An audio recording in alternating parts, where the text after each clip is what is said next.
there's a loud rumbling at the door, and an all-female biker gang bursts through the door and into their living room, where they proceed to start eating the family's carpet. This is what it is, guys. It's your boy BlastphamousHD, and these 3 controversial cartoons were banned. More at 11. Shit.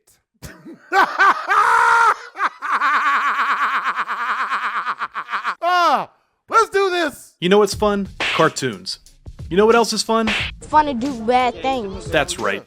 Today, we're going to be talking about cartoons that did bad things. Things so bad that they actually got their episodes banned for it. Naughty. I traveled through the dark underbelly of the cartoon world to bring you 3 banned episodes from 3 different cartoons. And just to make things interesting, I'm not going to come out and tell you exactly why they were banned until the end of each segment.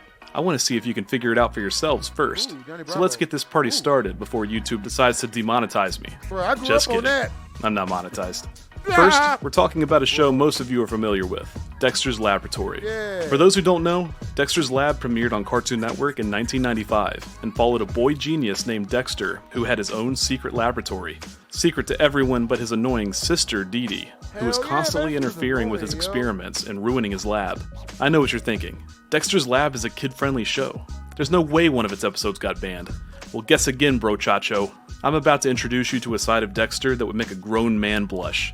The episode in question is called Rude Removal. Now, I know I said I wasn't going to tell you why each episode got banned, and I'm not, but it's the first segment. What do you mean why it got banned? Dee Dee's flipping the bird, Dexter's got his entire undercarriage out. They own Disney, ain't they? Bro, what this Nickelodeon? We can't be doing this, bro. At least Dexter gonna have to put his anus away, bro. We got kids out this motherfucker, you know what I'm saying? Episode opens in typical Dexter fashion. Dexter's working on a new invention, and Dee Dee waltzes in to ruin his day. Yep, doing that ballerina shit. She starts bugging Dexter, asking what he's working on, and he eventually snaps and tells her. This machine has the ability to remove and contain the most annoying personality trait known to man. Rudeness. Behold, the Rude Removal System!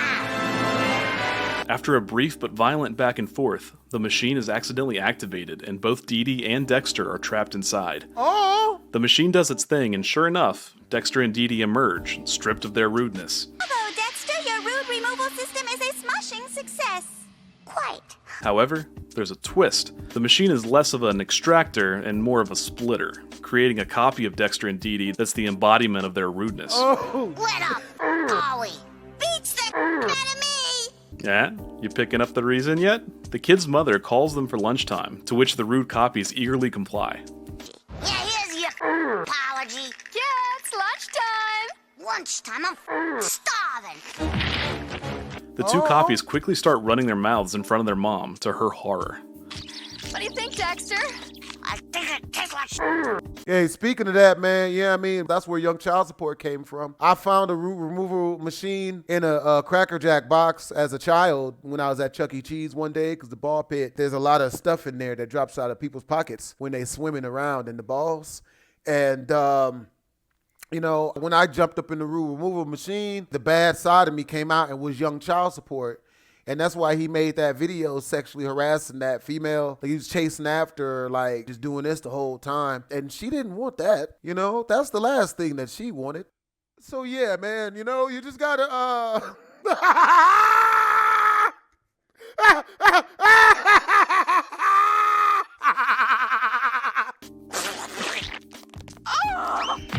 Emotional damage. Yep. Hey, where's the candy? Oh! Yo, I think you might have a bigger problem than a dirty mouth.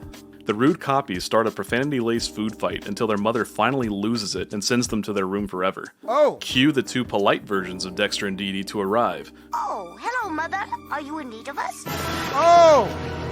Now I'm gonna get a bar of soap to wash out your filthy little mouths, and when I get back, I want to see this place spotless! Oh! My.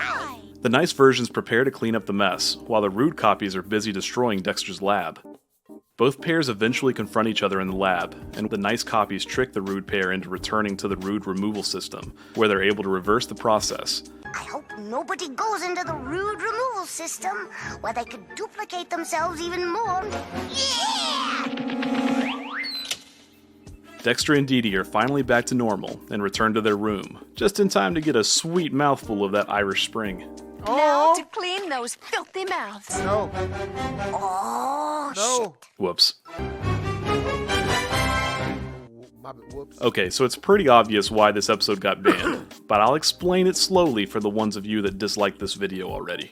It's because of the language. I don't know how in the world the creators of this show thought this episode was going to get greenlit. It was supposed to air during the show's second season in 1998, but was immediately rejected and banned by the network.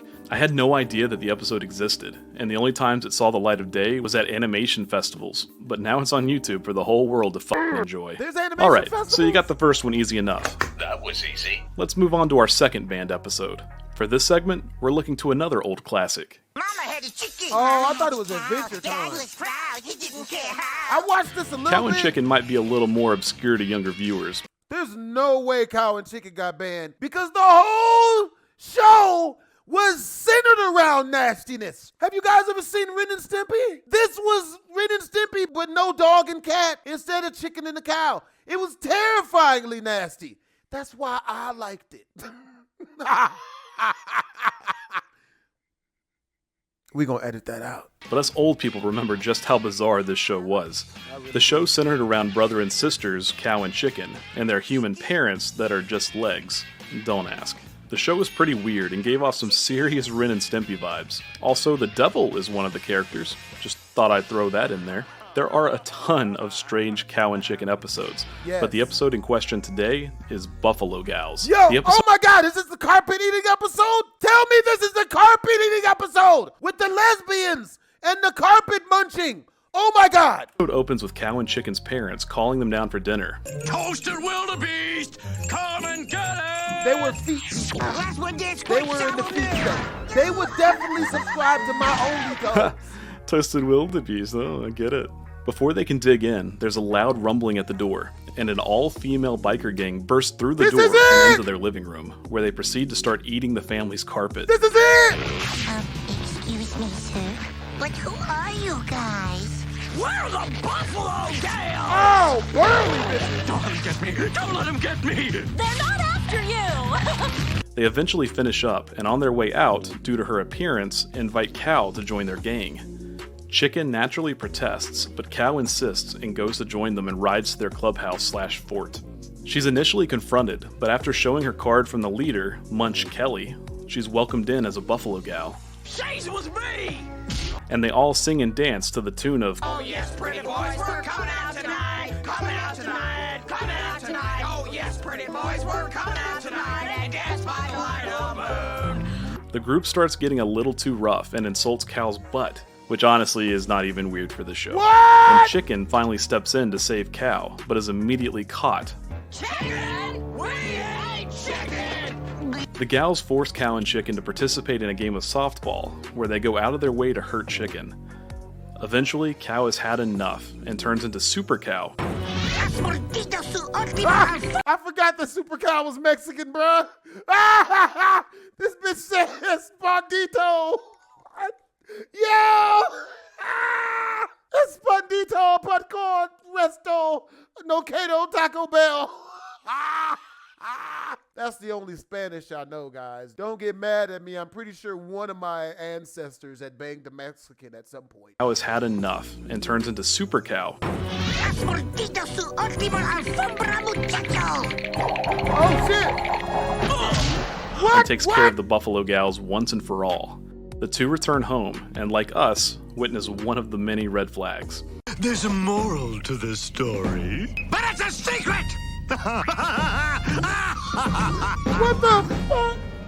No! So, did This nigga just run off using his anus as feet? What the fuck? you get it?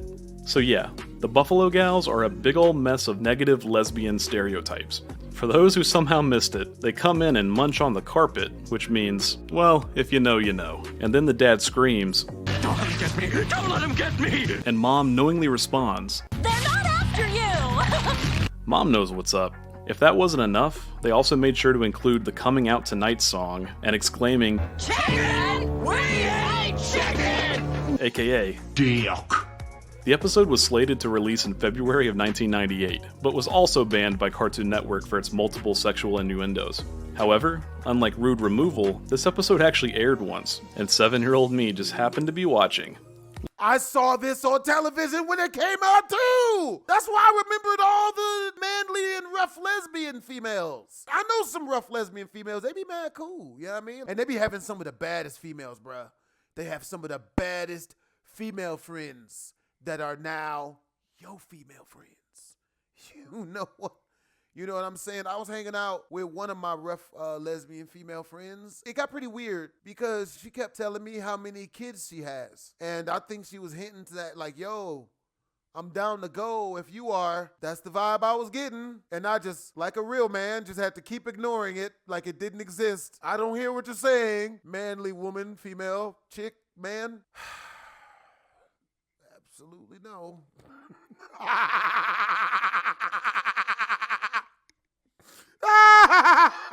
How are you doing so far? Did you get both right? Let me know in the comments and be sure to like and subscribe while you're down there. But don't get too cocky, because we've got one more episode to cover, and I saved the hardest for last. The third and final episode we'll be covering today is from none other than the Powerpuff Girls. Again, just for the people that live under a rock, the Powerpuff Girls is a show that follows 3 superpowered girls: Blossom, Bubbles, and Buttercup. They were created by their father, Professor Utonium, while attempting to create the perfect little girls. But they were endowed with powers after an accidental dose of Chemical X. The show typically involves the girls fighting supervillains from the Amoeba Boys to the backup singer for Gorillaz, look it up, and even him, who is pretty much the devil. Why is the devil in so many kids shows? But on to the episode you're all waiting to see. The episode we're covering is See Me, Feel Me, Know Me. And I've got some good news. It's a musical. The episode opens in the city of Townsville, which is under attack. The city of Townsville's going down. Right on my head will be a brand new crown. Townsville's going down. I'm going to turn your smiles right side down. Which isn't unusual, but this time it's being attacked by almost all of the town's villains at once. And to add insult to injury, they're singing while they do it. Townsville's going down. I'm going to throw this paper on the ground. The girls arrive to save the day, but this is way more than they're used to dealing with, and surprisingly enough, they lose. Left in the rain, battered and beaten, the girls helplessly look to the heavens and wish for a day where there's peace, love, and understanding in the world. And wouldn't you know it, they're met with the answer to their problems: a magical gnome. The gnome informs the girls that he can make their wishes come true and rid the city of evil, but it's not going to be free. In order to save the city, they have to give up their powers. The girls are hesitant at first, but Bubbles reinforces the fact that they have no other choice and tells them to look on the bright side. Once the city is safe, Townsville will no longer need the Powerpuff Girls to save it. We can finally be normal little girls. Yeah. Which is honestly heartbreaking. They agree to make the deal, and the gnome holds up his side of the bargain, taking the girls' powers and ridding the town of all evildoers.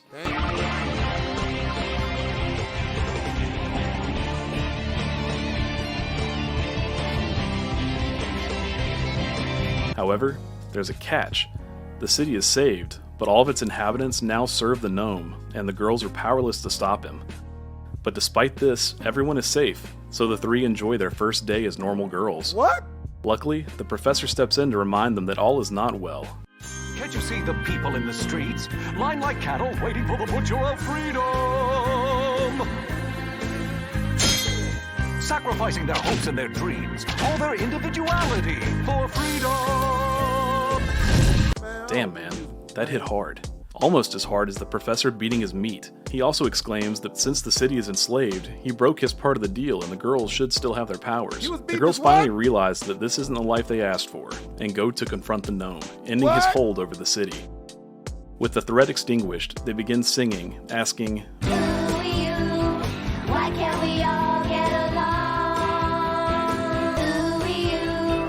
Why can't we all get along? Who are you? Why can't we all get along? "Because you're the devil!" But alas, the day is saved and the Powerpuff Girls, along with the citizens of Townsville, This song ain't got no bass. Ain't got no treble. Come on, bro. Where the 808s at? Come on, baby. They need to put some Playboy Cardi up in that. Sprinkle in a little bit of Chief Keef, just a small amount. We don't want to go to jail. Mix in some XXX Tentacion. And then we can work on the lyrics. Not this bullshit, man. I can't get jiggy to this shit, man. No female's gonna let loose her caboose. If this is what's playing, bruh. Sing off into the sunset.